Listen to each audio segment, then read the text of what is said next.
Today, we have quite the special occasion. I'm doing a dog portrait. I love pet portraits. These things, they're like a little bit out of maybe my style or what most people would associate me with, but they are something that I've held on to through all these years. I won't give them up. I love doing the pet portraits. I'm a huge fan of dogs. I mean, I love my dog Bowie. I'm sure Fritz will enter some weird photos of Bowie for you guys to see. But a lot of people get pet portraits. It's a great way to celebrate, loved animals and companions. So today I'm gonna walk you guys through how I approach these pet portraits.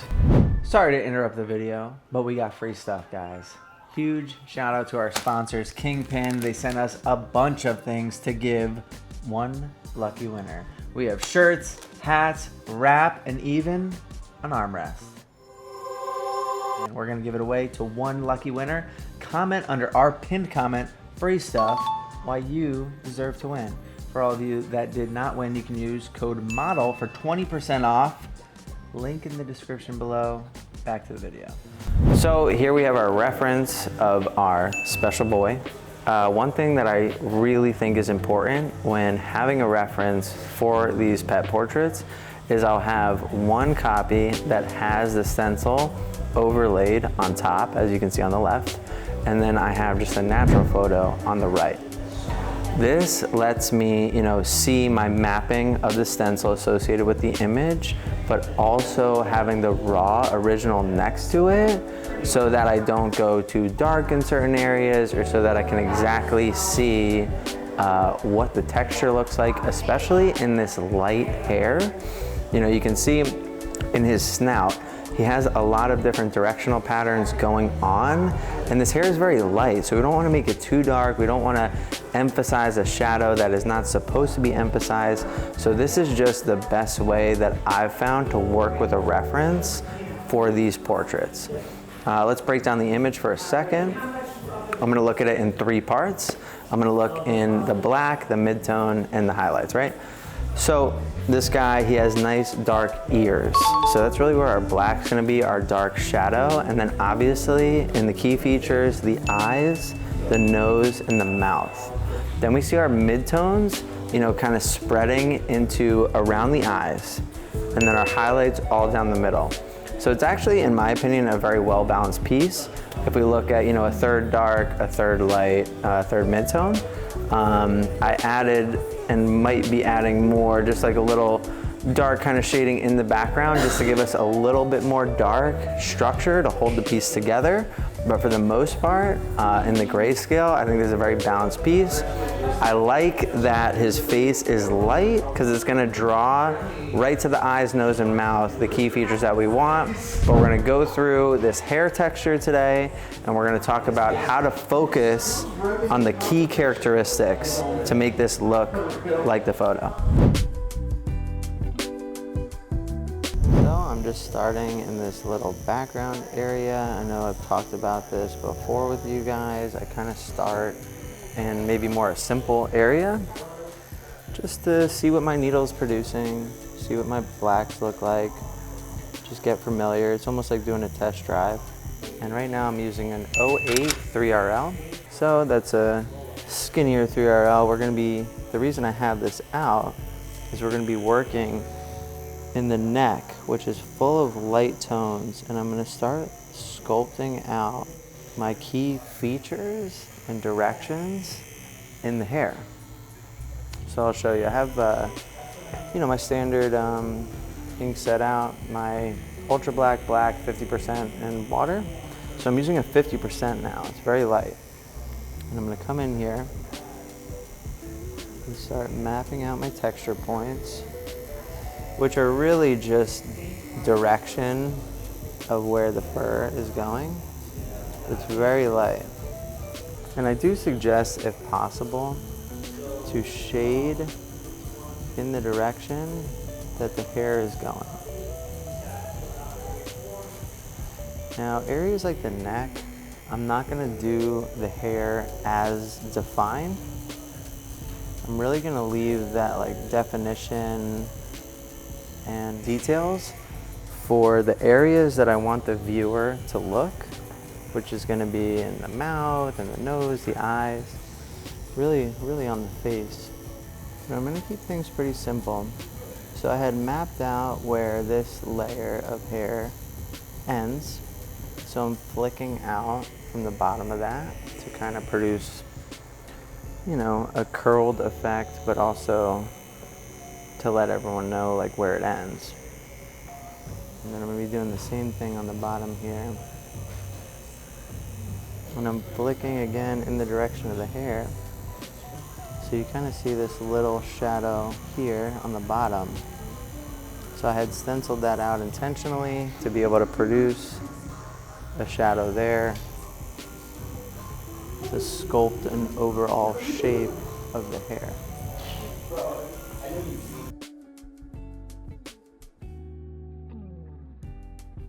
You can see me swaying in the direction of the hair, and this technique and pattern is what I'm going to be using for the entire tattoo.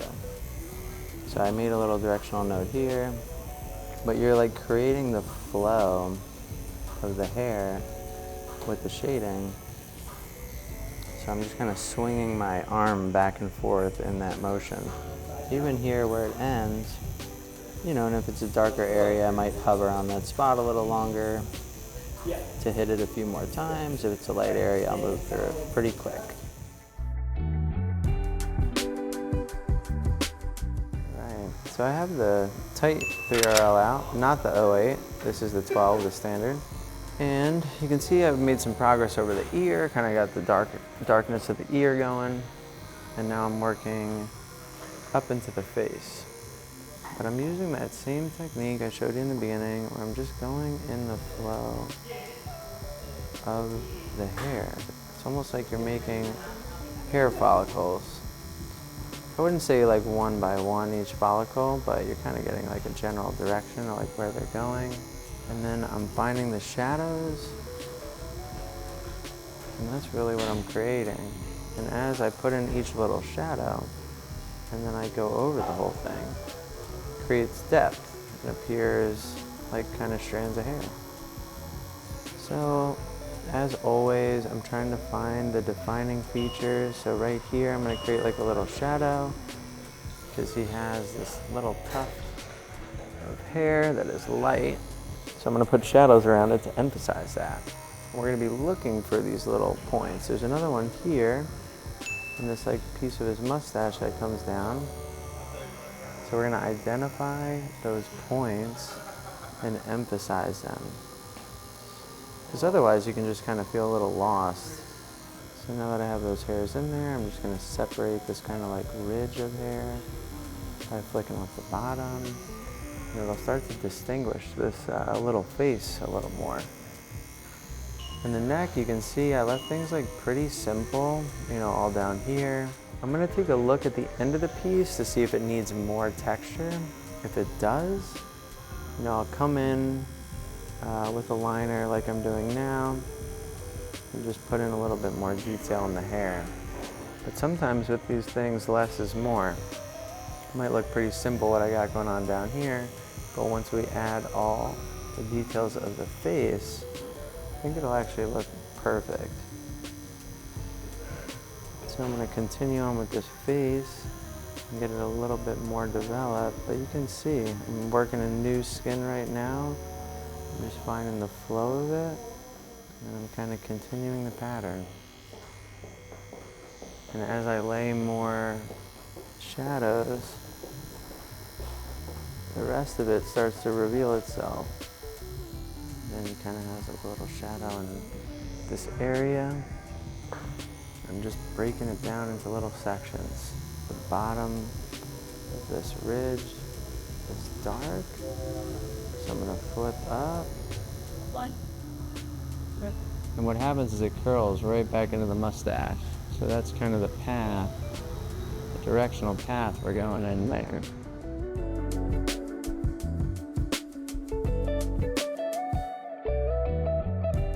All right, so we're at a really good point. We have all the details kind of in here, right? We have our structure points. You know, for me, it's easy to tell, like, okay, here's mid, black, black, black, black, dark ear, light. So now that I have all my details in, I'm going to be brushing my mag on top to start to create some separation throughout like our big sections. What I mean by that is like the ear is one section. So if you look at the reference, at first glance it might look like there are some highlight points in there that are skin tone, but they're not actually. They're like a dark, you know, a light gray.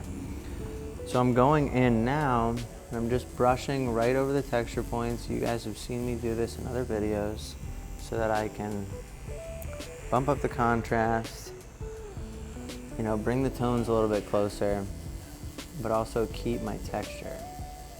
And you can even see, like, as I'm just doing this top of the ear, it's already setting back. It's already like really putting some depth in the piece, making it look like more full.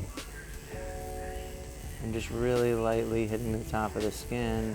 I'm not trying to create any solid packs or anything. I'm just trying to get rid of the skin tone, just make it a light gray. I'm gonna be doing this to separate the different areas, separate the ears from the face. This is like my favorite part in the tattoo, because you've done all the hard work and the details. Now you just gotta kind of use the mag, which is pretty easy to use. You don't have to be so focused on the small things. You're just looking at the big picture. You're checking your reference. You're just pushing this back a little bit, pulling this forward a little. I'm just using a wash. Even that I just did is like really pushes that ear back, brings this cheek forward. You know, on the outside here, I'm gonna be using a black. You know, and I'm just gonna get like a nice border going. The edge here, it's a little hard to see, but.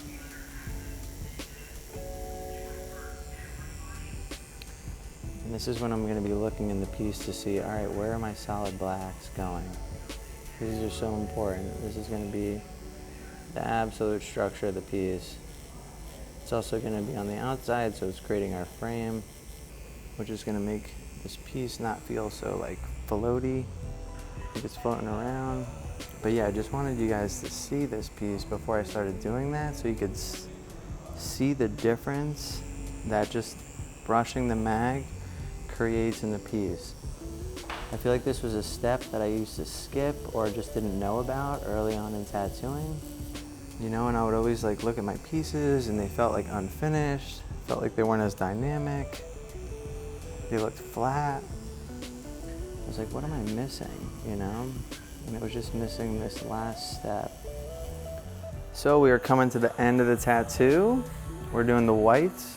Whenever I do the whites, I'm really looking at the highlights of the piece and what I want to stand out and what is in our forefront, right? So what is hitting the light first? What's sticking out the farthest? Typically on faces, it's the nose, depending on where the light is. But for our guy today, it's really above the nose in those little hairs, kind of sprouting out. So that's what I'm really gonna be attacking with a 5 mag to brighten up that area to give that effect. Obviously I'll be hitting, you know, the eyes, some dots on the nose, those little like texture points that I feel like everyone knows about and has fun with. I mean, who doesn't love putting a little shine in the eyes? And it also looks great when you get the pupils nice and dark. But the main one I'm going to be focusing on to make sure I get it nice and bright are those hairs above his nose and in between his eyes. And I don't think I said this in the beginning of the video, but it's always really good to have your reference really close to the tattoo. I'm sure you've heard this, but it's worth mentioning again.